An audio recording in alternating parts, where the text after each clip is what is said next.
दोस्तों, आज मैं आपको बताने वाला हूं एक बहुत इंपॉर्टेंट चीज़ कि लोग सोचते हैं कि हम पढ़ाई कर रहे हैं और पढ़ाई करने के बाद जॉब करेंगे, लेकिन कभी किसी ने ऐसा भी सोचा होगा कि हम प्रधानमंत्री बन सकते हैं। क्या प्रधानमंत्री बनने के लिए पढ़ने की आवश्यकता है या अनपढ़ लोग भी प्रधानमंत्री बन सकते हैं? ऐसा अगर हम बात करते हैं प्रधानमंत्री कैसे बन सकते हैं, इसके बारे में आज हम बात करने वाले हैं। और आप भी प्रधानमंत्री बन सकते हैं अगर अपना विजन, अपना थॉट, अपना एम टारगेट करते हैं। तो समाज के लिए एक प्रधानमंत्री को क्या क्या काम करने होते हैं, कैसे उसे अपने कैरियर को बनाने के लिए या प्रधानमंत्री बनने के लिए, समाज सेवी बनने के लिए उसे अपना कैसा फ्यूचर डिसाइड करना है, वो कैसे कर सकता है, क्या क्वालिफिकेशन चाहिए उसके लिए, प्रधानमंत्री बनने के लिए योग्यता निर्धारित की गई है तो वो होनी चाहिए आपके अंदर। आप कैसे संगठन बनाएंगे, कैसे राजनीतिक गतिविधियों को देखेंगे, आपको ज्ञान किस किस चीज़ों का होना चाहिए, इस सभी के बारे में आज हम बात करने वाले हैं। तो दोस्तों, आज मैं आपको बताने वाला हूं कि प्रधानमंत्री कैसे बन सकते हैं और बनने के लिए आपको कैसे कैसे स्टेप्स को फॉलो करना होगा। एक लंबा समय आपको स्पेंड करना होगा अपने लिए और समाज के लिए, और आप इन सभी कार्यों को करते हैं तो एक दिन ऐसा होगा कि आप भी उस मंजिल तक पहुंच पाएंगे। प्रधानमंत्री बनने के लिए क्या क्या करना पड़ सकता है, ये सबसे पहले बात करते हैं हम कि प्रधानमंत्री बनने के लिए किस विशेष आवश्यकता की जरूरत पड़ती है। दोस्तों, मैं आपको बताने वाला हूं योग्यताओं के बारे में। और योग्यता सबसे पहले वो व्यक्ति या किसी भी देश का व्यक्ति जो प्रधानमंत्री बनना चाहता है वो नागरिक होना चाहिए। भारतीय, अगर भारत का प्रधानमंत्री बनना है तो भारत का नागरिक होना चाहिए। दूसरी बात, अगर आगे की बात करते हैं तो उम्र सीमा 25 वर्ष रखी गई है और लोकसभा और राज्यसभा दोनों सदनों में से किसी भी एक सदन का उसे मेंबर यानी सदस्य होना जरूरी होगा। अगर हम बात करते हैं प्रधानमंत्री होने के लिए क्या आवश्यकता है किसी शैक्षिक योग्यता की, दोस्तों ऐसा नहीं है कि आपने अगर ग्रेजुएशन किया है या आपने 12th पास किया है तो ही आप प्रधानमंत्री बन सकते हैं। प्रधानमंत्री ऐसे व्यक्ति भी बन सकते हैं जिनका व्यक्तित्व और नॉलेज या समझ इतनी अच्छी है और सोच इस प्रकार से है कि वो सामाजिक ज्ञान को और राजनीतिक गतिविधियों को समझ सकते हैं और सामाजिक भलाई के लिए कार्य करते हैं। तो ऐसे लोग भी प्रधानमंत्री बन सकते हैं, चाहे उनकी शैक्षिक योग्यता 0 ही क्यों ना हो। जैसे अगर हम बात करते हैं कि कुछ लोग जो पढ़े लिखे नहीं हैं लेकिन वो भी प्रधानमंत्री बन सकते हैं, लेकिन उन्हें विषय और वस्तु का ज्ञान होना चाहिए।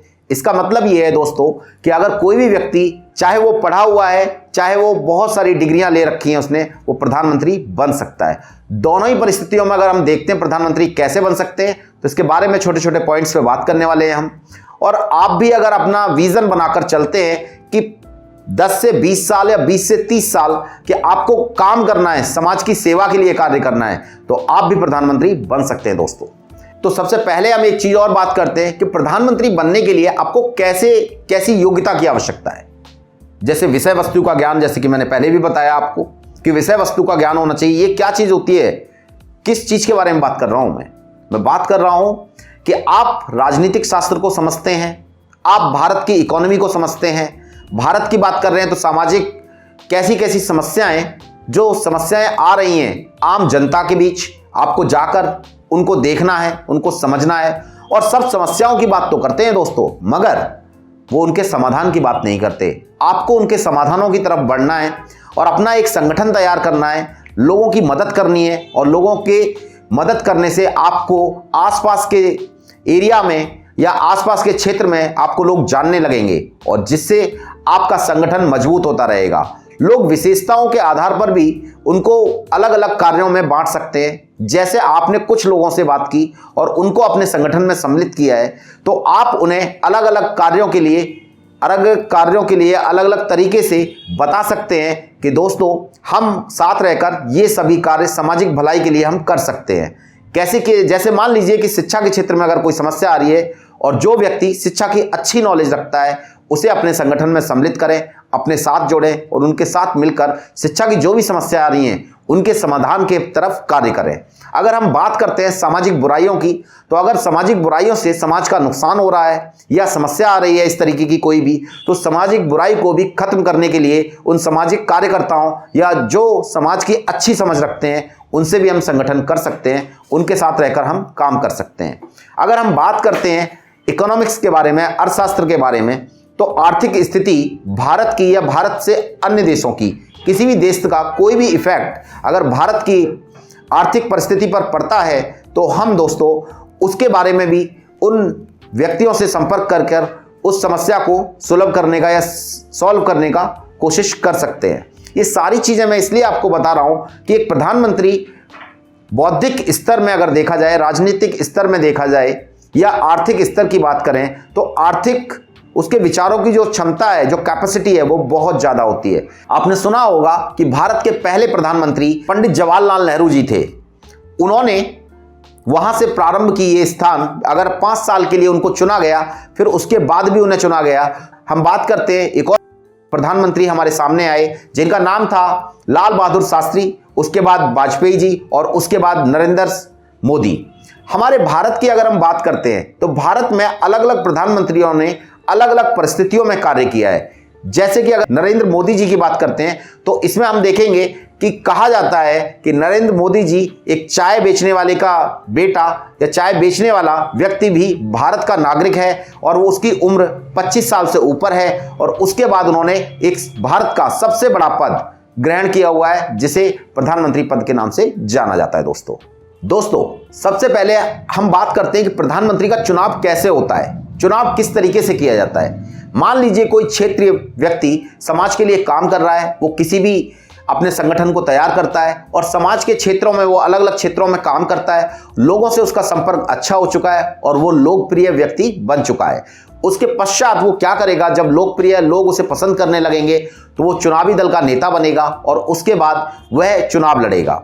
अगर हम बात करते हैं कि भारत में चुनाव की जो उम्र सीमा रखी गई है वो 18 वर्ष रखी गई है। कोई भी मतदाता जब चुनाव के समय में मतदान कर कर किसी भी व्यक्ति को सांसद के रूप में चुनता है, वो सांसदों का जो मतदाता उनको चुनकर संसद में भेजता है और सभी सांसद मिलकर अपने एक नेता को चुनते हैं। बहुमत से कोई भी दल जीत जाता है तो अपने राष्ट्रपति के सामने वो एक दावा पेश करता है और उस दल का नेता, यानी जो जीता हुआ दल है उस दल का नेता एक दावा प्रस्तुत करता है। राष्ट्रपति उस दावे को प्रस्तावित करता है और पश्चात इसके कि जो दल जीत चुका है उसे शपथ ग्रहण कराता है। मंत्री परिषद का गठन भी करा जाता है, लेकिन किन लोगों को उसमें चुना जाता है, सांसदों को चुनकर मंत्री परिषद में रखा जाता है और उनके नामों की सिफारिश की जाती है प्रधानमंत्री के द्वारा राष्ट्रपति को, और राष्ट्रपति उस दल का नेता जो भी होता है उसे प्रक्रिया में सम्मिलित कर लेता है। ये सारी प्रोसेसिंग जो प्रधानमंत्री को चुनने के लिए किया जाता है दोस्तों, ये सारी प्रोसेसिंग राष्ट्रपति के द्वारा की जाती है और उनकी शक्तियां, जो राष्ट्रपति को अगर संवैधानिक शक्तियां दी गई हैं, उनका प्रयोग अगर देखा जाए तो वास्तविक रूप में प्रधानमंत्री करता है। दोस्तों आगे की बात करते हुए मैं बताता हूं कि प्रधानमंत्री अपने दल का किसी भी व्यक्ति को, अगर वो चाहता है कि अगर किसी के व्यक्ति के यानी किसी भी मंत्री के पद में या फिर उसके विभाग में परिवर्तन करना चाहता है तो उसे ये अधिकार है कि वो उसके विभाग को परिवर्तित कर सकता है।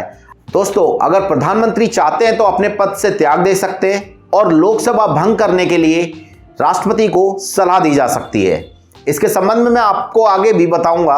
और दोस्तों एक बात और करते हैं कि प्रधानमंत्री को क्या सैलरी मिलती है और मिलती है तो कितनी मिलती है, इस बारे में बात करेंगे। अगर हम बात करते हैं कि मूल वेतन यानी बेसिक सैलरी कितनी मिलती है, 50,000 रुपये उनको बेसिक सैलरी मिलती है। और अगर हम बात करते हैं प्रतिदिन उनको वेतन मिलता है तो व्यय भत्ता भी मिलता है, यानी उनको एक्सपेंस अलाउंस भी मिलता है, वो लगभग 30,000 रुपये के आसपास होता है। अगर हम बात करते हैं प्रतिदिन प्रधानमंत्री को 2,000 रुपये प्रतिदिन मिलते हैं जो कि 62,000 रुपये बैठते हैं और एक सांसद का भत्ता भी उनको मिलता है जो 45,000 रुपये के आसपास होता है। अगर इन सबको जोड़ लिया जाए तो कुल मिलाकर जो प्रधानमंत्री को सैलरी मिलती है वो 1,60,000 मिलती है। ये जो जानकारी है दोस्तों, हो सकता है कि ये जानकारी बढ़ चुकी है, लेकिन मैं अगर आपको बताऊंगा तो ये जो मैं बता रहा हूँ, ये सारे जो आंकड़े हैं वो 31 जुलाई 2013 के अनुसार बता रहा हूँ। और आपको भी पता है कि जैसे जैसे महंगाई बढ़ी है वैसे प्रधानमंत्री की तनख्वाह में भी बढ़ोतरी हुई होगी। एक बार देख सकते हैं इसको दोस्तों आगे मैं आपको बताने वाला हूं कि एक प्रधानमंत्री के जो काम करने का तरीका है वो कैसे काम करता है और प्रधानमंत्री कितने विभागों को कंट्रोल करता है। अगर हम बात करते हैं नीति आयोग की, नीति आयोग जो हमारा पहले योजना आयोग हुआ करता था, नीति आयोग की बात करते हैं तो प्रधानमंत्री उसका अध्यक्ष होता है और जितनी भी प्लानिंग होती है, बजट होते हैं, जितने भी देश को लेकर आर्थिक अनार्थिक जितनी भी क्रियाएं होती हैं, उनमें सभी का योगदान होता है। उसमें प्रधानमंत्री का योगदान विशेष होता है। अगर उससे संबंधित कोई भी निर्णय लेना है तो प्रधानमंत्री की सहमति के बिना वो निर्णय नहीं लिया जा सकता। अगर राष्ट्रपति को भी ऐसा लगता है कि कई बार उन्हें अपने सलाह की आवश्यकता होती है तो एक बार प्रधानमंत्री से भी इस संबंध में, किसी भी संबंध में, किसी विषय के संबंध में सलाह कर सकते हैं। दोस्तों अगर मैं आपको बताऊं कि प्रधानमंत्री का जो पद होता है वो भारत में अगर देखा जाए तो सबसे ऊपर होता है, क्योंकि जो राष्ट्रपति का पद वैसे तो प्रथम व्यक्ति भारत का राष्ट्रपति को ही माना जाता है, लेकिन प्रधानमंत्री विशेष रूप से जितनी भी राष्ट्रपति को शक्तियां मिली होती हैं उनका अगर वास्तविक रूप देखें तो वो प्रधानमंत्री के बिना पूरे नहीं होता। अर्थात उन शक्तियों का वास्तविक रूप से अगर देखा जाए तो प्रधानमंत्री को ही उपयोग करना होता है। यानी अगर हम ऐसा भी कह सकते हैं दोस्तों कि प्रधानमंत्री के अधिकार वही होते हैं जो संवैधानिक रूप से राष्ट्रपति को दिए गए हैं। तो दोस्तों इस तरीके से हमने जाना कि कोई भी आम व्यक्ति जो भारत का नागरिक है वो भारत का प्रधानमंत्री कैसे बन सकता है। दोस्तों आपको मेरी वीडियो कैसी लगी? ऐसी ही वीडियो देखने के लिए मेरा चैनल सब्सक्राइब करें, अपने दोस्तों को भी शेयर करें और अगर वीडियो अच्छी लगी हो तो एक बार लाइक कर जरूर बताएं मुझे। कमेंट बॉक्स में जाके एक बार कमेंट करें ताकि आप भी प्रधानमंत्री बन सकते हैं। और ऐसी विशेष जानकारियों के लिए हमारा चैनल सब्सक्राइब करें। वीडियो को देखने के लिए धन्यवाद।